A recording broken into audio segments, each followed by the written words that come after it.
Alright guys, Rich here from the RC Network, and this is my Proline Pro2 ShortCourse Buggy. Now I've been building this for a couple of weeks now and finally got everything all together, including the great scale body.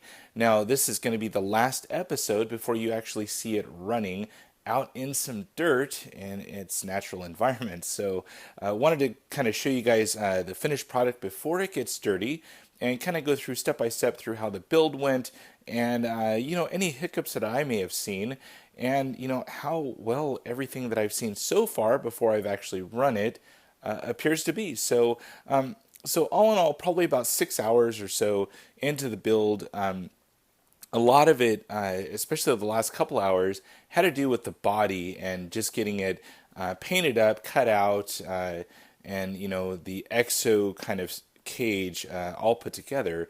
Well, it's definitely a great finished product in the end. The body I definitely have to say is a little bit complicated, especially if you haven't built a very scale body before. And definitely dealing with the interior. You have some end panels. You have all of this kind of cage feature to kind of put in. It gets a little bit time consuming, especially if you're used to just kind of cutting out a short course body and painting it and mounting it to your car. So definitely a little bit different there, but I definitely appreciate all of the effort that Proline Racing went through to give us kind of a really scale look to this short course buggy and kind of counteract the parachute effect that we get with a lot of short course trucks out there. So all in all, the looks of this thing is just amazing. I mean, they did a great job at not only designing this, but also making it functional to where you can change it over to a short course truck if you like. So if you happen to race indoors, you can kind of throw on a short course shell, not have the parachute effect, and if you happen to go outdoors, you can kind of throw this on with just the change of a couple of items like the bumpers and the rear shock tower. So, but all in all, really happy with the way that this thing has turned out. It just looks great. Proline Racing did lots of different tuning items on this to really make it work well. I mean, everything on this thing has really kind of shout out that it's definitely a race vehicle. So really like the shocks right out of the box. Of course, you have to add in some Proline 30 weight oil, which right there you see added that in the last episode. But the dampening of it just feels awesome. The front and the rear just feel like it's perfect. So can't wait to kind of run that and really test out this short course buggy. So, but all in all, really happy with this. You may see some of the colors on there. Well, I've been kind of testing out some new paint from Duratrax, and went ahead and shot on the main color, which is this kind of flash blue, I believe it's called. Let's see here. Blue Flash is the actual color of it. I really kind of dug it. It kind of had that kind of Proline blue color to it that I really appreciated. Other colors, just some black and some white. Of course, from Duratrax again, bright white, I believe is the color, and basic black. So nice, consistent colors, taller can. They sprayed really nice, but really appreciated that. Now, I'm definitely not one for driving figures and things like that in my cars. I've never got into that.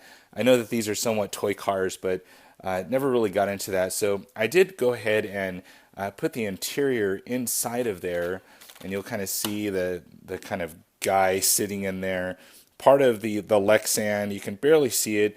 I did shoot it with just basic black, but what I also did to kind of dull it down a little bit and make it kind of a flat black was I used this Testors dull coat. There's the model number right there, 1260, and just a quick sheen of this on whatever outside or exterior portion of your Lexan will give it just a dull coat, which I definitely like. So I not only shot that on the interior, I also shot it on these kind of back panels just to kind of give it a kind of rustic, look like it's been, through the desert and whatnot. So kind of shot it on there. You can kind of see the dullness of it. And then also this kind of exterior kind of fins right here.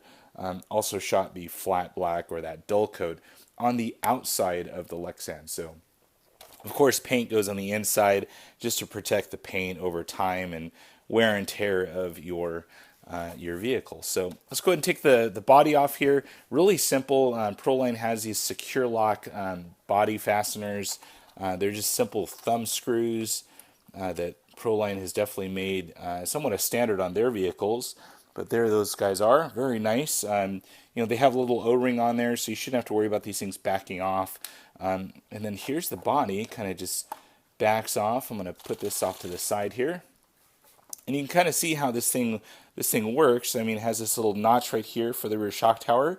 I did have to cut out quite a bit here to clear the motor cover, and then also on the other side, since I'm running a sensored motor, I did have to cut some of this portion out to clear the sensor wire and the back portion of the motor. So did have to cut that kind of out, and kind of ruined the back panels, but it fits on there now. Everything looks good. So the EXO cage, really nice. It kind of goes through the Lexan, so make sure when you're cutting these holes, they're not only big enough to get through it, but also somewhat move freely so that you don't start to tear any of your Lexan right there. So I have it a little bit larger than what was intended. A little bit tough cutting out the body. I just wasn't used to cutting out this type of body before, but it turned out great. I mean, all the holes were marked perfect.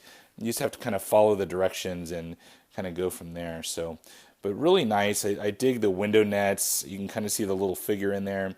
One thing that I kind of missed was once I mounted everything up, I realized there was actually stickers for the inside of the cabin here. And they not only give you a sticker for the wind visor or the windshield of the helmet, which I actually just painted with some Tamiya silver. It also has like a steering wheel, some little stickers for the seat belts, and then also the dash, which I was able to install. It's a lot easier if you can install that prior to installing the interior, which I just kind of missed that step. So, but all in all, it turned out great. I can't wait to run this thing. I mean, it just looks cool. Added some scale stickers. This was not included in the kit. This came off of a Ford Raptor SVT Flowtech body, so just pulled that from another sticker sheet. Of course, paint by Duratrax, had to add that in there for some badging, and it just looks cool. Added the Pro2 little signature here back here on the back, kind of motor guard. So, but really nice. Love the body. It's very minimal, which I really dig, and it's going to last a lot longer than a traditional short course body. So, if you haven't already seen this pretty much has not changed since episode, I believe, 3. Everything's kind of tucked together. Got my battery charging actually right now as we speak, and everything's ready to go. I mean, aluminum chassis looks great. I haven't decided if I'm going to do a protector on there. I don't believe there's an official protector available, but you can get some just straight sticker sheets from like Team Associated and those guys to just kind of stick on there. The TLR22 one might fit, but it may be a little bit narrow on the front and rear. So, but all in all, I can't wait to run this thing. I mean, this thing just looks so cool, and it's just going to look so much different running this versus a short course. Kind of out on the track and seeing how it performs without that parachute effect. So, can't wait to do that. But that's it, guys. Hopefully, you guys enjoyed this last kind of episode before I run it, and show you guys what I think in a final review of this Pro2 ShortCourse Buggy. Well, that's it, guys. Hopefully you guys haven't minded me rambling on about this new RC. I definitely appreciate it, and I can't wait to run it. So that's it, guys. If you have any questions or comments, please feel free to post them down below. And as always, thumbs up and subscribe. That's it for now, guys. Over and out.